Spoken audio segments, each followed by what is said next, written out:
What is up, my Cranky crew? It's Ethan from CrankGameplays, and today we're in a game called Lucy Got Problems, which I don't know if this video will end up making it onto the internet. It's a dating sim visual novel kind of thing, but it seems very lewd. So, point and click, skippable with no dead ends. Daring Donut, dead ends are on, no point and click.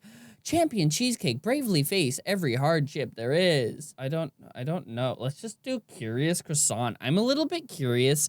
No, I'm a Daring Donut. Oh, darkest Priestess, I beg you to let me explain myself. Oh, see what I was saying before. There's gonna be a lot of tits in this. I don't know whether they'll be censored or not. I think so. I don't know. Anyway, the priestess raises her lean white hand in an expressive gesture. Even before her impassive voice rings, I realize I should shut up now and prostrate on the ground. That's what I immediately do. Silence! Despite her frail look, the high priestess doesn't need to raise her voice to be listened to. You would definitely have to let me explain everything. And be sure to not miss a single detail. Your very existence depends on every choice you have made. I warily raise my face from the carpet, trying really hard not to sneeze. I guess I should say that this is probably only suitable for viewers over the age of 16 or whatever. I don't know. Children, you might not want to watch this with your parents around. There's not gonna be like exposed tits. I can't do that on the internet, but I mean, not on this part of the internet, but it will be very lewd. It's dusty as heaven. The priestess still has her eyes on me, so I quickly nod in silence. I was not allowed to speak yet, so I should not tempt fate. Of course, I've messed up big time, but it would be nice to get out of this pinch. If I survive this long for interrogation, I have good chances to survive this one too, right? I guess so. Nevertheless, you will speak only when I allow you, and only about what I deem interesting. Good job, Lucy. Years of serving the Legion of Darkness were not in vain. Open your mouth too early and skedaddle, skedoodle. You're a nameless pile of ash in the carpet. Wait a minute. Is this the reason why it's so dusty? Don't even think about it. Oh no, what if we get turned to dust? Tit dust! I catch Priestess's cold gaze on me again and hurry to sprawl back on the carpet. But suddenly, I'm dazzled by a bright flash! The air becomes thick and hot. Magic? Am I titty dust now? When I can see again, there are magical glyphs dancing in the air. Then I notice a large sign showing up on the carpet under me. Astral squids. This is the seal of truth. Do you not understand what this means? Now I can't tell your grim highness anything but the truth? Much more interesting. I will now see the truth, no matter what it might be. You can say anything you fancy. I doubt the astral squids can taste the difference between a deserter and a lying deserter. When the priestess moves her hand to the side, concubines holding plates shudder in fear. Even through the humming noise of the spell, I hear their rich golden jewelry dingles in the silence of the tent. Surprisingly, in this interrogation tent, you can hear neither the clanking armor of the marching troops, nor the barking Cerberi, nor thundering orders from the centurions. Might be another spell? I'm not very good at spells, and I can feel magic only when it burns my rear. And this seal under my rear burns. I'm scuttling around in place, but can't quite find a good posture. Tiamat raises her hand once again, and concubines approach the throne, folding in a deep bow. They guess their lady's wish and immediately start peeling their skins and seeds from one bunch. Yet Tiamat picks another one and waves the servants away. The plate stays floating in the air beside her. I like the feeling of power emanating from Tiamat. I find it arousing. Or could it be because of Tiamat's palatable curves? Barely covered by her priestly garment. Oops. Looks like I'm daydreaming again. Even for this much, they can see me cleaning out Cerberi kennels. I wonder if the priestess has noticed anything. As usual, you can't say for sure, just looking at her face. Tiamat sends a couple of grapes into her mouth and keeps measuring me with her impenetrable gaze. Name yourself, servant of the great darkness. Lucia, Tara, Libertina, Donna, Ida, Margarita, and our fair succubus demon scout 2nd Battalion, 665th Platoon in the Legion of Darkness, your gloominess. Here, I did it. Whew. Now I have a moment to breathe. Oh, darkest one, can I make a small addendum? Priestess' face, it keeps its previous expression, but I notice a barely visible movement of her shoulders. Hope it counts as permission. Maybe I should try and appease her? Oh, here we go. Find the right approach to Tiamat. Stick to the topic. Stick to the topic. I angle my eyes to surprisingly dusty carpet again. Who knows how much patience does the priestess have? I'd better get down to business. I am no deserter. Maybe my life is pathetic and miserable, your gloominess, but I devote to serve the darkness. Believe me, I always have the interests of the Legion above all else. We shall verify it. And now, tell us about the course of your mission. Begin at the point after you were transported to the Forest of Shadows. Of course, the Forest of Shadows. So I was walking through the forest thinking of the greatest of the Legion of Darkness. Oh, this is where we get to go into the story. But you can't make anything up because it's all the truths. I wonder what they're like. Glossy black like a mysterious shroud of the night.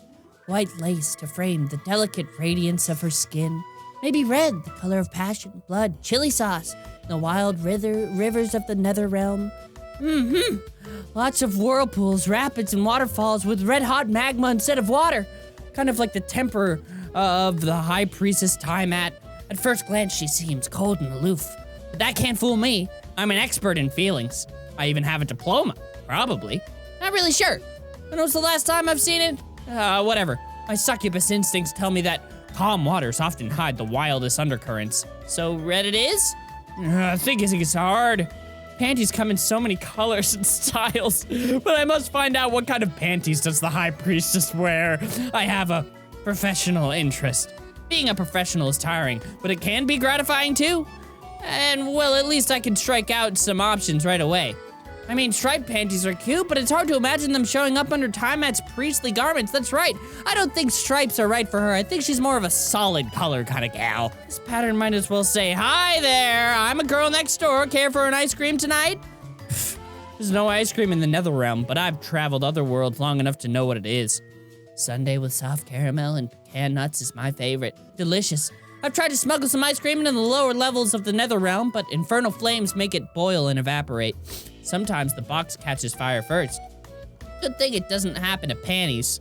Maybe it's actually bad.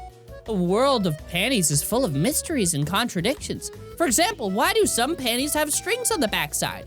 I don't know. Oh, and also, that's right, frilled panties. I almost forgot about them. Oh, how could I forget? So yeah, frilled and pink. Mighty Tiamat and innocent pink lingerie is a contradiction. And if she's wearing this kind of lingerie is a mystery. It all comes together. I'm one step away from a brilliant discovery. What kind of panties does she wear? I must not forget the mission here. If I keep on daydreaming, I'll find out what Tiamat's wrath looks like and not her panties. I think we're finding out what her wrath is. But to be honest, do I even have a chance to see them? Tiamat is still a priestess of a very high rank, like a real noble demon. No common succubus like me can get her attention. Besides, Tiamat has her own harem, where everyone dreams to become her favorite, and is literally ready to kill for it.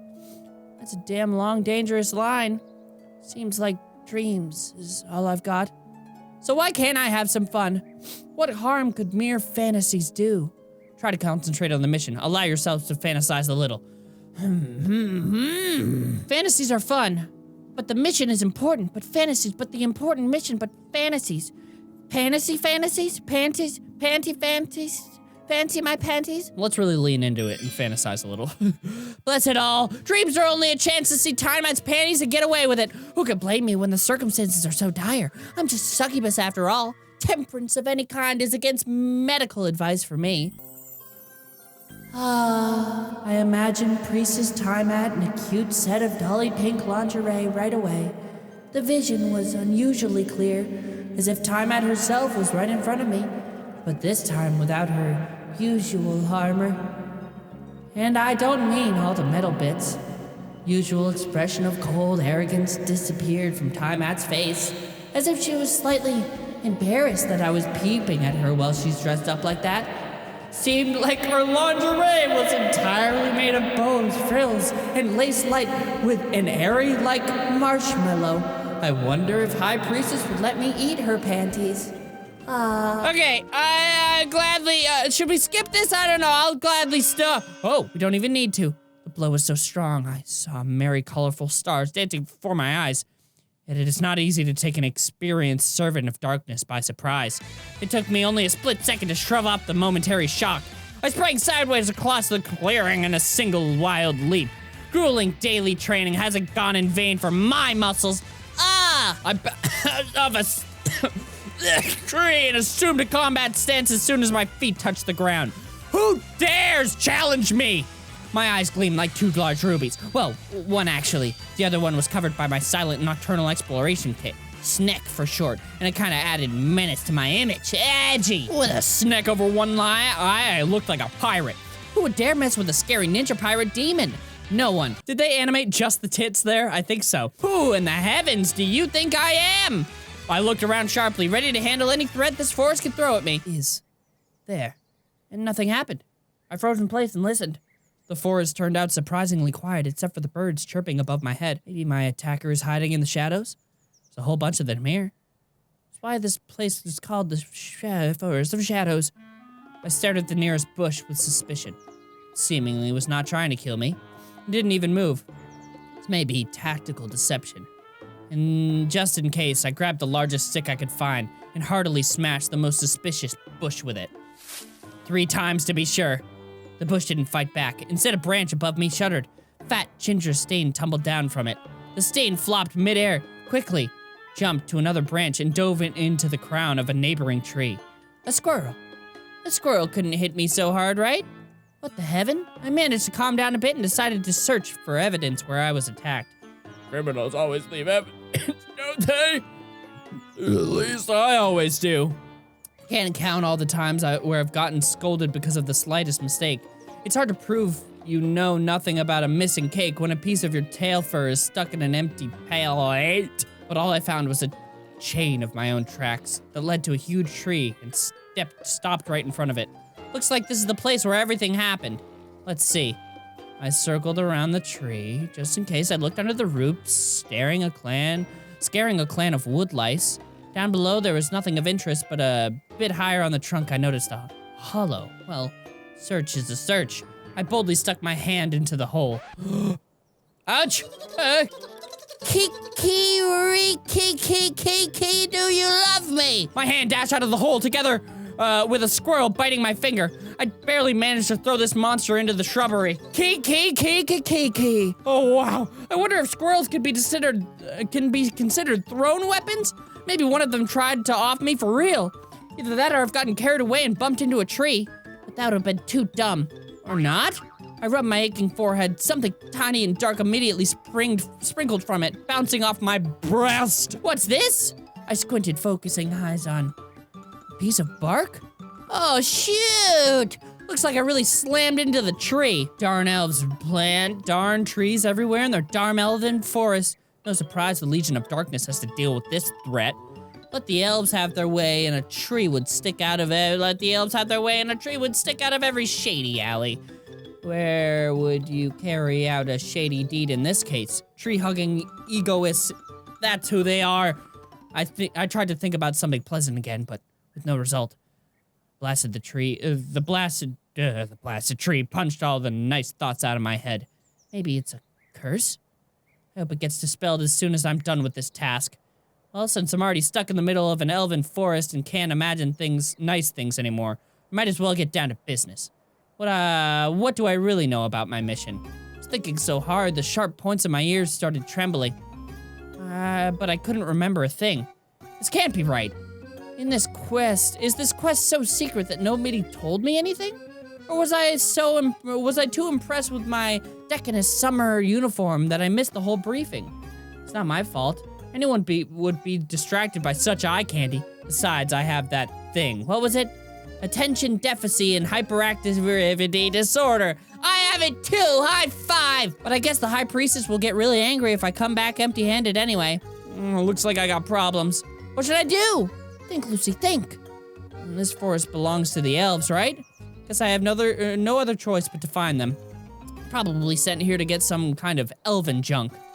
They should have a camp, a sacred oak, or some other sacred thing nearby. Slap myself on the forehead. The slap shook off another pinch of bark. The Orb of Fate. That's it. That's what I'm after. As one great scout used to say, now you know, and knowing is half the battle. Now that I know, not that I know what it looks like or what it does, but it sounds kinda round. I just need to track the pointy ears. I just need to track the pointy ears and ask them. They surely have hidden the orb in some sacred tree hole and probably hired some berserker squirrels to guard it. I hope there would be no berserker squirrels there. I mean, I've almost been eaten alive by common squirrels. Or whatever, I'll try and figure out something. What's that sound? Hello? The trees rustled, as if under a strong wind, but not a single blade of grass wavered under my feet. Not a single fallen leaf raised into the air. There was actually no wind. What the? Get away immediately. Let's go, let's run! Who knows what might be rustling there? I didn't even have the desire to find out in person. I slipped into the shadows. Snick! Stealth mode. As soon as my suit blended with the leaves, I tried my best to get far enough to feel safe again. Let's think of the elves. What do I know about them? I racked my brain again, but the only thing I remembered is how boring the lectures about the elves were. Mind-numbingly boring. Who in the hell had a brilliant idea of making a demon of a gloomy military instructor? My memories clumped together like old toffees, and it was obvious I'll soon break my jaw and chew my way to any useful info. It's useless. Do I really remember nothing at all? Oh, right. I started poking around in my hidden dimensional pockets and finally got lucky. Gotcha. In my hand, I was holding a thick brochure. According to the title on the cover, it was The Most Complete Abridged Guide to Elven Lands in the Upper World. Wow. Is that Zelda? That's exactly what I need. Probably. If I'm not mistaken, it used to have way fewer pages. I don't usually read anything thicker than issues of the magical miladies. And there they were, well, thick in another way. I get it. It's mostly pictures. There seem to be drawings in this one too, but also a ton of text in a terrible small font. And the strangest thing is, part of me wanted to read it? What's gotten into me? This thing scares and attracts me at the same time. It's what they call l'appel du vide. Accept the inevitable. Resist fate. Accept the inevitable. I started flipping through the pages looking for relevant data. It would better be there. To be honest, I have no idea what might be inside this brochure. Not that I was planning to take it with me at all. It just had conveniently turned up in the barracks. Wait, where did she? It was in her pocket or in her, like, thing? I don't know. I don't even remember whose locker I swiped it from. It's like taking taking soap and towels from a hotel room. Everyone does it, right? Besides, that totally looked like a book of lewd verses about the children of light. Yes, half-naked elf lass on the cover deceived me. Who knew it would be a travel guide? And who would have known it might turn out to be more useful? Firstly, the booklet informed why the place right above the nether realm was called the almost upper world. As the Age of Triumph dawned, Legion had just conquered the nether realm. Our scholar the nether realm. They're talking about those private parts. I get it now. It's like a metaphor. Our scholar mages did not yet figure out the local cosmology, so everything above the ground was called the upper world. Is that a metaphor for boobs? It might be a metaphor for boobs. Then they discovered that the upper world was an even upperer one, inhabited by gods, angels, archangels, archangels, and other avian snobs. That's how the upper world became the almost upper one, and the scholar mages were fed to astral squids. This episode is mentioned in the Chronicles of Legion as the great reform of the scientific method. I have no idea what that even means. New scholar mages were quickly hired via ads and in an evening paper, so no one really missed the old ones.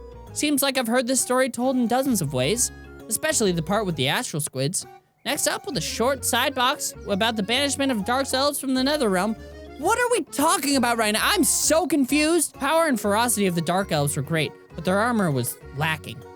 Armored panties have outstanding ventilation, but when it comes to serious skirmish, their defense is kinda meh. Decent ventilation is also highly valued in the Legion of Darkness, but half of our kind has skins harder than stone. The other half feels comfortable in hellish flames. Can't say the same about dark elves, though. The nether realm is still on fire, especially the former elven capital, where the stores of alchemist fire used to be.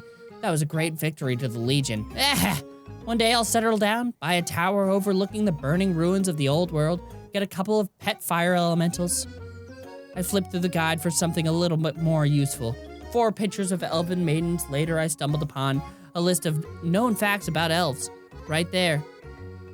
Right next, there was a test titled, "Will you meet the elves right where you stand?" Perfect.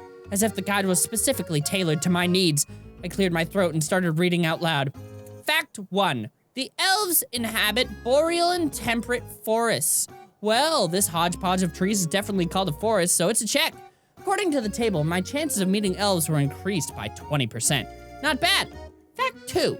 Elves may often be encountered in the deepest woods where they commune with nature. As far as I can tell, I'm in a very depth of the woods away from civilization and a chance to have a proper dinner. But my scouting sense tells me it could be even worse. Wonder if I can get a bonus points for feeling bad enough in here. Fact 3. The elves adore frolicking in the moonlight. Oh wow, I would watch that. I can even tolerate being in the deepest of woods if it's not for too long. Fortunately, the test didn't say how long it usually takes. Well, they said moonlight in its daytime, so we'll probably have to wait to the nighttime until they're frolicking in the moonlight. Moonlight gave 15 additional points, but there's still golden sunlight pushing its way through a canopy of leaves above my head. I'm screwed. I won't get to see frolicking elves in the next... How long is it until dusk? Fact 4. Elves can often be encountered around bodies of water, where they ablute themselves. Ablute. Hey Siri. Define ablute. Not absolute. Define ABLUTE. Here's what I found on the web. Define ABLUTE. Define ablute. Define ablut. Define ablute. Not a boot. Define a blut. I'll just Google it. To wash one's body, to perform one's ablutations, to bathe. Ablute themselves? As in oh my god, did it really fucking just define the word for me? Oh, darkest lords, who's composing these texts? That mind-numbing language seemed awfully familiar. I turned the book around to find some info about the author. What? It can't be. Oh, yes, it can. The guide was written by my old theory instructor. Yes, that one. I clearly remember the disgusting smile he had, promising to use any means possible to shove knowledge into our heads, whether we want it or not. He had to put a curse on the handouts. I cast a worried glance at the guide. The half-naked elf chick on the cover was smiling exactly like the teacher. Stop stalking me, you heinous old imp! I barely overcame the desire to throw the guide as far into the bushes as possible. Oh, so well and so it may be. This time I actually need that blasted knowledge. I must get a hold of myself, at least to finish the test. I'm strong. I can make it. Fact 5. Elves possess outstanding skills in camouflage, especially in overgrown terrain. That's where we are. They also excel in various martial arts and take no prisoners. Honestly, the take no prisoners part made me worry. The news about martial arts was unsettling too. Maybe it was a camouflage elf that hit us in the head. But they didn't take us they wouldn't take us prisoner. They'd just murder us, but they didn't murder us. Of course, I'm able to defend myself if there's a sharp necessity. But I'd still prefer sharp necessities to be somewhere further away from me, like other sharp items. So fact 5 is either minus 50% chance to meet elves or plus 50, but you would not like it. Really makes you think. Looks like that's it. Time to sum up my chances. So 20 plus minus 5. What? The test said my chances of finding elves are either 0 or 100%? So it's either we'll definitely find them or no way and I'd better not even try? What am I supposed to do then? Search near the water, search in the deep woods, or forget about the elves. Let's search in the water. Oof, okay, elves just don't find themselves. I need to try and do something. If the guide is to be believed, elves live near water. Where do I find water? I haven't seen any sources of water on my way here. Or maybe I just don't remember. Does it even matter? At that point, I had gotten a good idea where I'm gonna go, but now how to get there. No one taught us this stuff. It's like how they didn't teach us taxes in school. I need that more than anything. The education system, get better! I could have disguised myself as a respectable dwarf by using a beer keg and a handful of squirrels, but looking for water is completely outside my competence. I think I need a special rod or magical pendulum to do it. I rummaged through my pockets, and even looked around in search for something that would fit it. Oh, wow, what's that? Ooh, an acorn. Sadly, it wasn't a magical rod, but an acorn. So there were no oaks in sight, so likely some squirrel dropped it in here. I rolled my finding in the hand. It's kind of heavy. An acorn is not the best thing ever, but it's still an okay piece of loot. Firstly, you can hurl the acorn as far as you can and hope it'll hit someone nasty in the head. Secondly, if you're desperate enough, you can tie an acorn to a thread and use it as a totally not magical pendulum. Lastly, an acorn could be a hiding place for a petty forest spirit. We had a lecture about it. I memorized the part about forest spirits well because we had woodcuts in the textbook depicted as them as tiny naked maidens. Who knows the forest better than a forest spirit? I obviously need to negotiate with an acorn. Okay, acorn. I stopped thinking mid-sentence. There may be a maiden in the acorn. She probably has a name. We're not told anything special about the names, but I almost was sure that there should be at least one name for each maiden. I can address the spirit by the name... can I address the spirit by the name of the thing it haunts? I decided to play it safe. I mean, acornial? Let's be honest with one another. Enchantment is not my strongest skill. Maybe you'll just help me as a friend? Without all this magical bullshit? I'll help you in return. Say, I'll find you the largest, comfiest pile of mulch. Or whatever acorns dream of. In other words, I propose a deal. Purely consensual in exchange of a trivial favor. What do you say? Acorn? Acorn! What do you say? The acorn didn't respond. Either no spirits lived there after all, or the acorn maiden got drunk on honeydew and was sleeping inside. Now I remembered that petty spirits' laziness got mentioned in legend as often as their beauty. I had to do something about it. I knocked on the acorn with a shell of a fingernail and shuffled my feet. Ground control to acorn maiden. I can't stay here all day. Or rather, I've already been here the whole day and it sucks. I just need to ask for directions. Costs you nothing to show me the way. Get out, you heartless thought. All women are queens. The acorn answered me with contemptive silence. Maybe I should shake it a bit?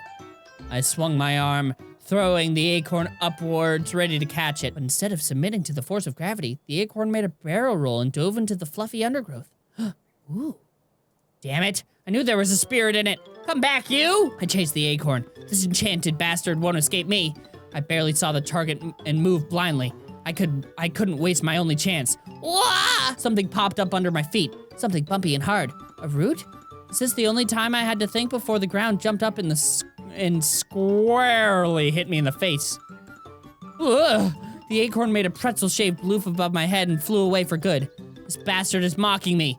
Somehow rolled to the side and was about to moan when my ears caught the sound of voices.